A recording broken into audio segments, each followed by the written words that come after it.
Bismillahirrahmanirrahim. Assalamualaikum warahmatullahi wabarakatuh. Perkenalkan, nama saya Nurliana, NIM 442222018, kelas 2A, Teknik Pembangkit Energi. Kali ini saya ingin menjelaskan tentang tata cara penggunaan dan pembacaan alat ukur kelistrikan. Alat ukur yang pertama yaitu amperemeter, seperti yang kita lihat pada gambar.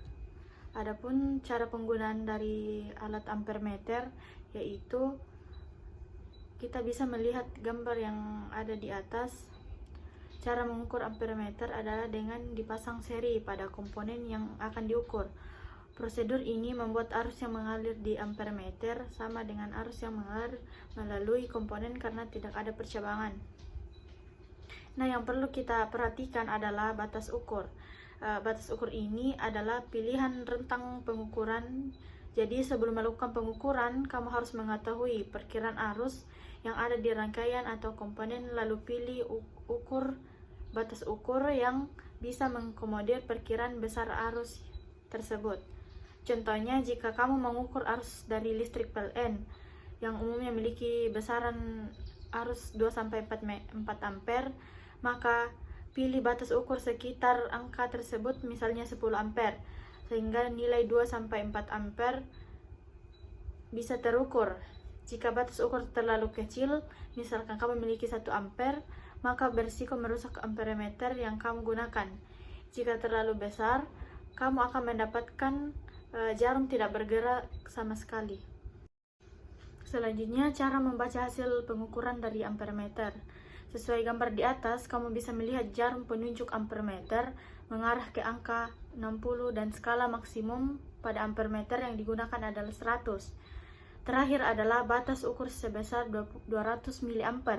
Batas ukur ini ditunjukkan oleh angka tempatmu menghubungkan terminal positif, sehingga diketahui data sebagai skala ditunjuk sama dengan 60, skala maksimal 100, dan batas ukur 200 mA.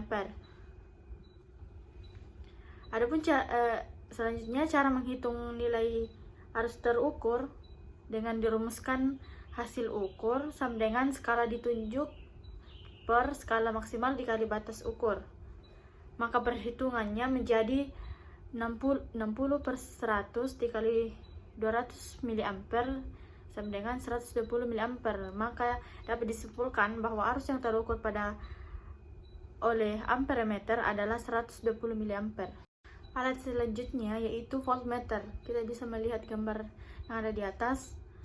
Adapun cara menggunakan alat voltmeter, yang pertama itu rangkaikan komponen listrik yang potensialnya berbeda secara paralel. Yang kedua, sesuaikan rangkaian arus listrik yang searah pada tiap kutub di voltmeter. Yang ketiga, perhatikan bahwa pada kutub positif maupun kutub negatif terdapat potensial yang berbeda serta potensial tergolong tinggi. Yang keempat, jangan lupa untuk selalu memeriksa kabel merah, biru, dan hitam supaya nanti tidak terjadi penyimpangan arus ke arah kiri. Apabila penyimpangan terjadinya artinya pemasangan tidak benar dan terbalik. Tetapi keadaan ini bukanlah masalah jika terjadi pada rangkaian arus listrik bolak-balik. Selanjutnya, cara membaca voltmeter. Yang pertama itu, perhatikan baik-baik pada skala tegangan. Perhatikan skala dengan satuan volt per V. Kedua, cari hasil yang diperoleh berupa skala yang ditunjuk, skala maksimal dan batas ukur. Ketiga, dari pengamatan dapat diperoleh skala yang ditunjuk 15 volt, skala maksimal 50 volt, dan batas ukur 50 volt. Dengan rumus skala ditunjuk per skala maksimal dikali batas ukur. Alat selanjutnya yaitu ohmmeter. Seperti yang kita lihat, adapun cara menggunakan alat ohmmeter, yang pertama itu memasukkan kabel timah pada sekot meteran, ditandai warna merah pada bagian kutub positif dan pada kutub negatif ditandai dengan warna hitam. Yang kedua, sesuaikan pengaturan meteran pada arah angka 0 lebih dahulu. Hal ini harus diperhatikan selalu ketika ujung prob satu dengan yang lainnya berhubung. Yang ketiga, memilih rangkaian listrik maupun perangkat yang bakal dijadikan pengujian tingkat resistensi. Yang keempat, dalam hal ini Anda dapat menguji benda yang nilai hambatannya sudah diketahui. Yang kelima, apabila telah akurat, dapat memulai mengaplikasikannya pada alat elektronik lainnya. Yang keenam, satukan probe pada ujung sebuah rangkaian listrik dan menempelkan ujung dari probe lainnya yang berbeda. Jangan lupa Anda mencatat hasil pengukuran resistensi yang dihasilkan benda tersebut. Yang ketujuh, pengecekan juga dilakukan ketika resistensi terjadi pada cabang kabel ataupun rangkaian. Tujuannya agar mengetahui apakah terjadi konsleting atau kerusakan listrik. Terakhir, apabila menampilkan infinite ohm, artinya ohm yang tidak terbatas, maka tidak terdapat jalur yang bisa dilalui arus listrik. Maksudnya, sudah terjadi kerusakan di bagian konduktor. Ada kemungkinan lain yang terjadi adalah komponen listrik yang terbakar. Adapun cara membaca ohmmeter, yaitu sebelum menggunakan ohmmeter, pastikan dulu bahwa alat tersebut dalam keadaan baik dan sudah diatur sesuai dengan kebutuhan. Setelah itu, hubungkan kedua ujung dari ohmmeter pada bagian yang akan diukur dan pastikan tangan Anda tidak menyentuh bagian kabel atau konduktor yang terhubung dengan alat. Setiap ohmmeter memiliki skala yang berbeda-beda, jadi pastikan untuk membaca petunjuk pengaturan skala pada alat sebelum digunakan. Skala ohmmeter biasanya terjadi dari beberapa angka yang menunjukkan nilai hambatan dari satuan ohm. Skala ini biasanya dapat diatur pada bagian knob yang ada pada alat. Setelah itu, baca nilai di skala sudah terkoneksi dengan rangkaian listrik yang akan diukur dan skala sudah diatur. Selanjutnya, baca nilai hambatan yang terjadi pada skala ohmmeter. Pastikan angka yang terbaca sudah sesuai dengan satuan ohm yang diinginkan. Selanjutnya, menginterpretasi hasil pengukuran dari ohmmeter. Hasil pengukuran resistensi beda dapat diinterpretasikan sebagai berikut. Resistansi yang rendah di bawah 10 ohm menunjukkan bahwa benda tersebut konduktor, artinya benda tersebut dapat menyalurkan listrik dengan baik. Yang kedua, resistansi yang tinggi di atas 10 ohm menunjukkan bahwa benda tersebut isolator, artinya benda tersebut hampir tidak dapat menyalurkan listrik. Yang ketiga, jika hasil pengukuran menunjukkan angka 0 ohm, itu berarti bahwa benda tersebut merupakan konduktor sempurna, artinya benda tersebut dapat menyalurkan listrik tanpa hambatan sama sekali. Alat selanjutnya ada wattmeter. Seperti yang kita lihat, ada dua jenis utama penggunaan wattmeter untuk rangkaian listrik arus searah DC dan rangkaian listrik arus bolak-balik AC. Pertama, untuk rangkaian listrik DC dirumuskan dengan P sama dengan V kali I, di mana P adalah daya listrik dalam watt, V adalah tegangan dalam volt, dan I adalah arus dalam ampere.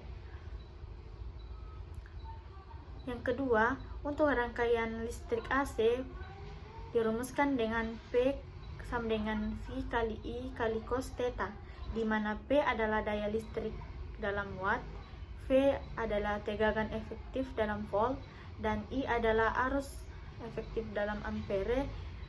Cos theta adalah faktor daya. Faktor daya adalah ukuran seberapa efisiensi daya listrik yang digunakan dalam rangkaian AC, dan nilainya berada di antara 0 dan 1. Nilai faktor daya 1 menunjukkan bahwa daya listrik digunakan secara maksimal, sedangkan nilai 0 menunjukkan bahwa tidak ada daya yang digunakan. Adapun cara menggunakan wattmeter, yang pertama itu pastikan alat yang akan diukur dan wattmeter yang digunakan dalam kondisi baik. Sebelum memulai, pastikan perangkat dan wattmeter yang kamu gunakan dalam kondisi baik. Jika ada kerusakan atau masalah lainnya, itu bisa mempengaruhi keakurasian pengukuran atau bahkan menyebabkan bahaya. Yang kedua itu persiapkan koneksi. Wattmeter biasanya memiliki dua kabel, satu untuk fast, kadang disebut live atau hot, dan satu untuk netral. Pastikan kamu tahu yang mana kamu perlu menghubungkan kabel fast wattmeter ke terminal fast alat dan kabel netral ke terminal netral. Yang ketiga, pasang wattmeter ke sumber listrik dan perangkat yang ingin kamu ukur.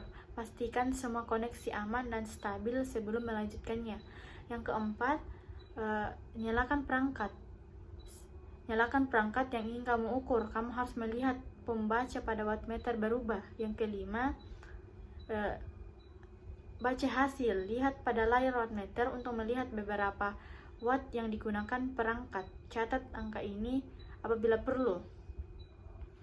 Yang keenam, matikan perangkat dan lepas wattmeter.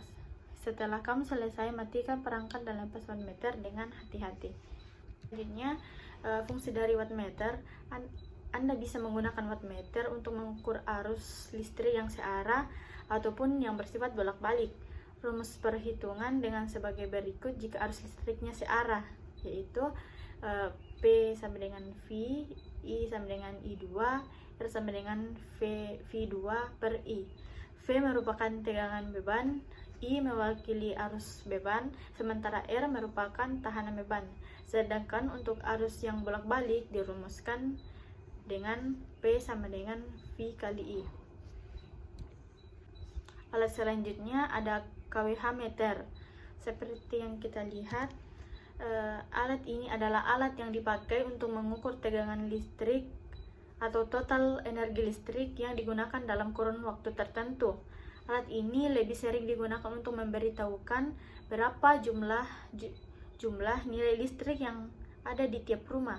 kWh meter dibaca menggunakan angka-angka khusus. Angka ini menyimbolkan beberapa jumlah tegangan listrik yang dihabiskan di sana. Adapun cara menggunakan kWh meter yaitu pertama, baca di dial pada kWh meter dari kanan ke kiri mulai dari A sampai dial E. Yang kedua, ketika penunjuk berada di antara angka 2, angka yang lebih rendah dicatat. Yang ketiga, untuk menghitung konsumsi listrik Anda cukup kurangi bacaan sebelumnya dari bacaan sekarang. Baiklah, alat selanjutnya yaitu ada osiloskop. Seperti yang kita lihat, adapun cara menggunakan osiloskop yang pertama yaitu aktifkan tombol on pada osiloskop, putar seklar time diff pada angka 5 mili detik. Putar juga seklar volt per diff ke 5 volt. Pasangkan probe pada terminal yang akan diukur. Selanjutnya, hitung tegangan AC berdasarkan gelombang yang ditampilkan. Adapun rumus dari osiloskop yaitu pertama menghitung periode dengan dirumuskan periode sama dengan diff H dikali time per diff. Selanjutnya menghitung frekuensi dengan rumus frekuensi sama dengan 1 per periode. Yang ketiga itu menghitung tegangan puncak ke puncak dengan dirumuskan tegangan puncak ke puncak sama dengan diff V dikali volt per diff. Selanjutnya menghitung tegangan efektif dengan dirumuskan tegangan efektif sama dengan tegangan puncak ke puncak di per 1,414. Selanjutnya tegangan maksimum dengan rumus tegangan maksimum sama dengan tegangan puncak ke puncak per 2. Selanjutnya arus maksimum dengan rumus arus maksimum sama dengan tegangan efektif per 1,414. Selanjutnya arus efektif dengan rumus arus efektif sama dengan arus maksimum per 1,414. Adapun cara membaca osiloskop, misalkan diketahui bahwa V diff sama dengan 5 volt diff, T diff sama dengan 4 mili detik diff. Maka untuk menghitung tegangan puncak adalah sebagai berikut. T diff dikali volt diff sama dengan 4 dikali 5 kali 20 volt. Adapun cara menghitung frekuensi sebagai berikut yaitu 1 per diff kali time. Maka dihasilkan 50 Hz.